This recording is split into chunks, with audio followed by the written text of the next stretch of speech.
In modern machine shop production, the exact gauging of parts is essential.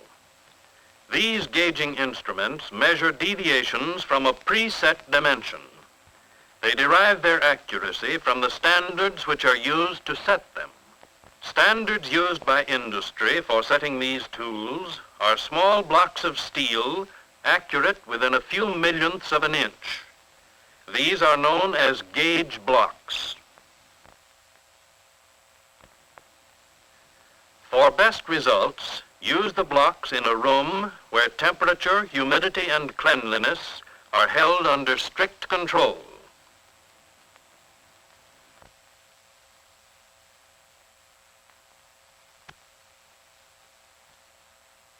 Here is a set of gauge blocks made up of 81 pieces of different sizes. They are divided into 4 separate series for convenience. The 10,000th series of 9 blocks from 0.1001 to 0.1009, 49 blocks in steps of 1,000th of an inch from 0.101 to 0.490, 19 blocks in steps of 50 thousandths from 0.050 to 0.950, and the inch series from 1 to 4 inches in length. They are arranged in a box with a numbered space for each block.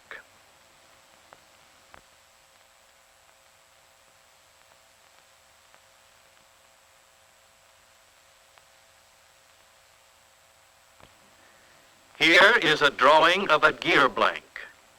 Its outside diameter is to be machined within the limits of 2.9775 and 2.9790 inches. The problem is to calculate and select the smallest number of blocks for these dimensions and to set the snap gauge to these limits. Calculate the not-go stack first. This dimension is 2.9775. The figure ends in 5 ten-thousandths. From the 10,000th series, select a block that also ends in 5 ten-thousandths. This is the 0.1005 block. Subtract. Place the 0.1005 block number in a column for blocks needed. The number now ends in 7 thousandths. From the 1,000th series, choose a block that also ends in 7 thousandths, 0.127. Subtract. This eliminates the 7 thousandths. Place the block number in the column. The remainder ends in 50 thousandths. From the 50,000th series, choose a block that also ends in 50 thousandths. The 0.750 block subtracted reduces the remainder to 2 inches. Place the block number in the column. The remainder 2 inches can be eliminated by the 2-inch block in the inch series. Add the block numbers. They total 2.9775, the dimension of the not-go button. Select the blocks calculated. Wipe them carefully with a cloth. Follow with a chamois. Now assemble the blocks. Bring the blocks together squarely. Revolve them slightly. Be careful to prevent the corner of one block from scratching the surface of the other.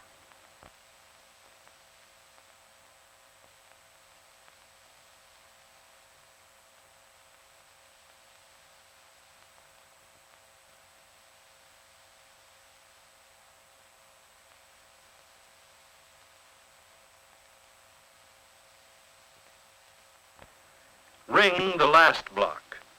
Withdraw it slightly and bring it back again using a slight pressure. The blocks now cling with considerable force. Notice the 2 larger blocks at each end. Now calculate the blocks needed for the go button. The go button is to be 2.9790 inches from the anvil. This is the outside dimension of the tolerance allowed. The method is the same as previously used for the not go button. Work from right to left and eliminate each figure in turn. The .129 block subtracted eliminates the 9 thousandths. The .850 block subtracted eliminates the last two figures, leaving a number of 2 inches.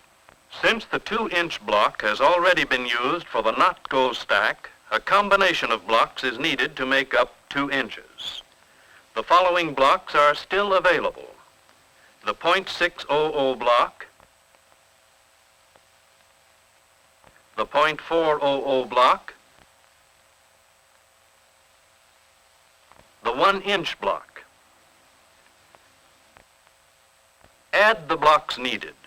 They total 2.9790, the dimension of the go stack.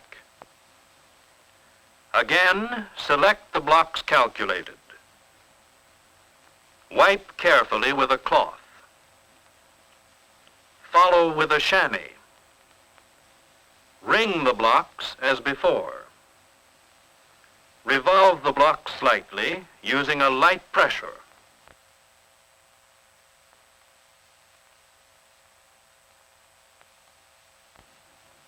Ring the remaining blocks in the same manner.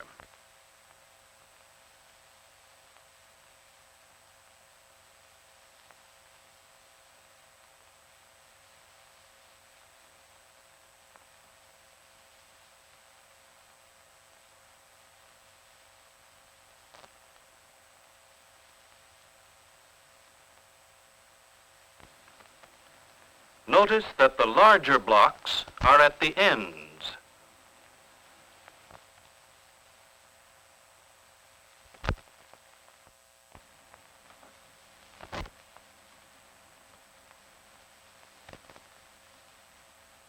The next step is to adjust the buttons on the snap gauge.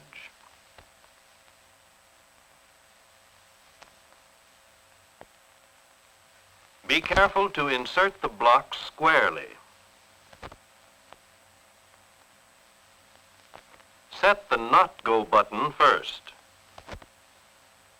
Tighten the adjusting screw so that the blocks can be moved without play.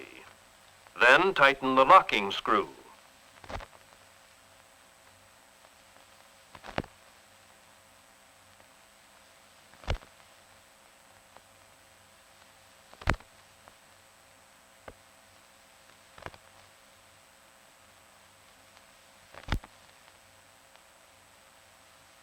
Follow this same procedure to set the go button.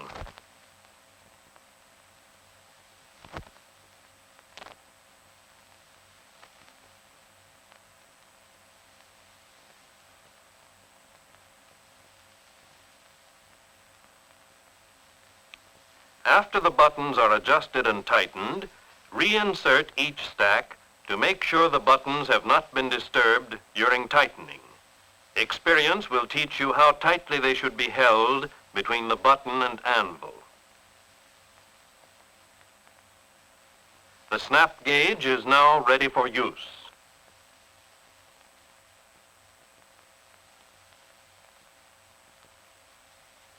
Gauge blocks are used to set many types of measuring instruments. Here the gauge blocks are used to set a comparator.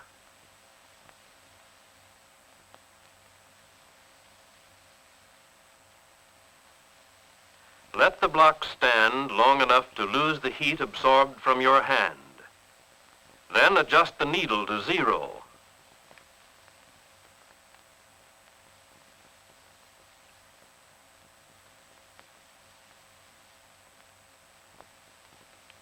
The same precaution must be taken when setting an electrolimit gauge. Wipe the blocks and clean the anvil carefully.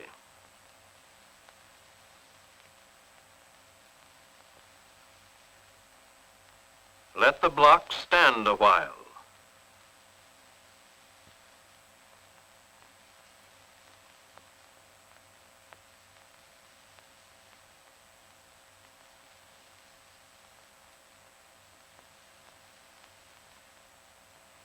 Adjust the needle of the electrolimit gauge to 0. In this case, the gauge blocks represent the standard dimension, and the electrolimit gauge measures the amount of deviation from the standard.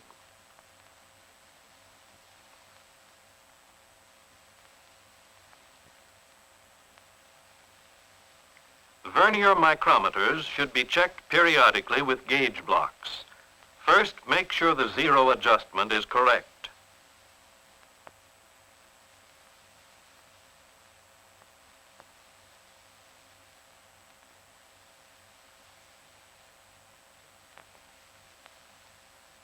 Now read a series of blocks covering the entire range of the instrument. This will detect inaccuracy due to wear of the micrometer screw.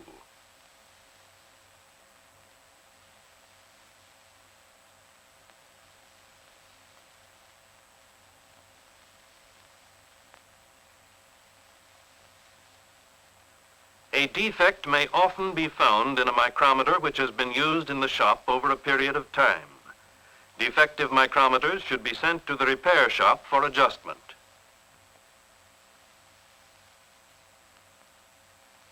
Gauge blocks are often used with dial indicators to check dimensions on jigs and fixtures.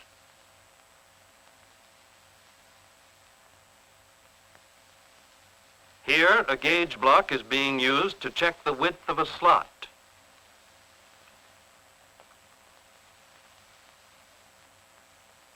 Accurate measurements of angles with a sine bar requires the use of gauge blocks.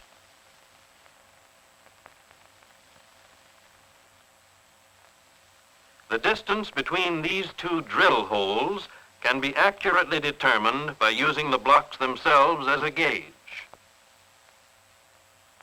The blocks needed to assemble a stack of the desired size are first calculated on paper.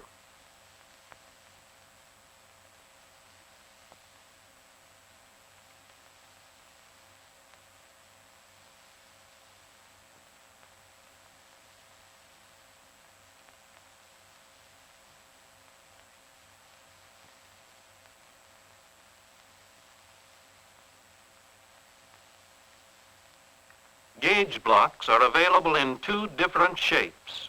For some jobs, the rectangular blocks are more suitable than the square ones.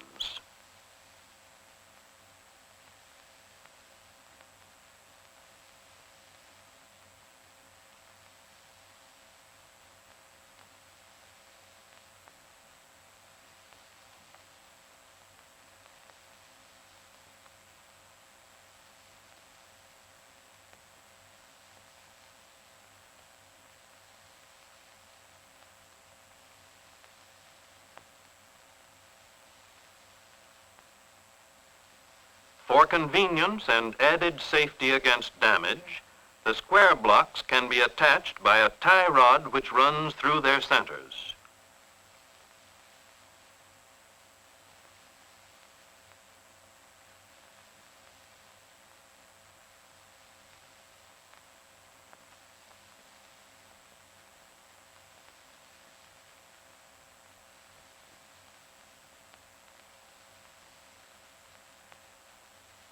A vernier height gauge is being used to check the height of a set of pins.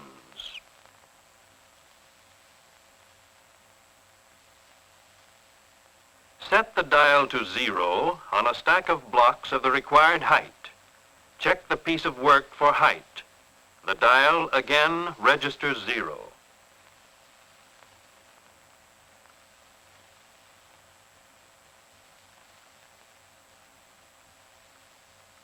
After use, wash the blocks.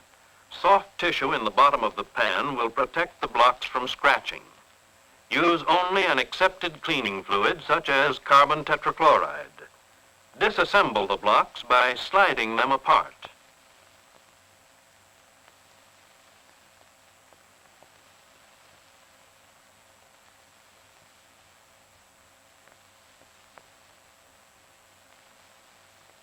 Keep the blocks separated in the pan to prevent scratching.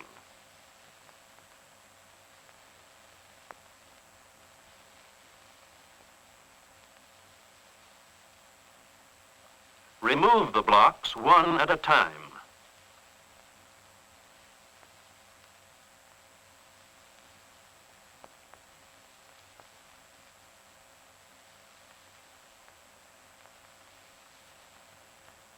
Dry them thoroughly.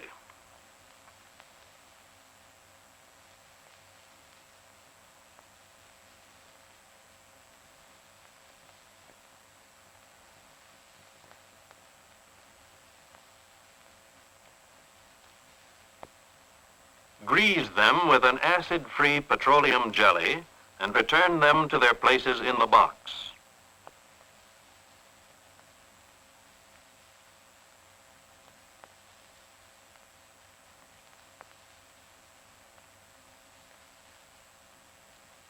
Keep in mind, in using gauge blocks, calculate the blocks for the job, wipe thoroughly before assembling, ring them together carefully,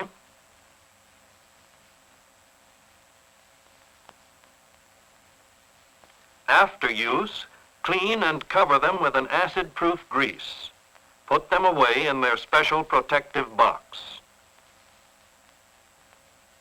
Remember, they are accurate instruments made for high precision work.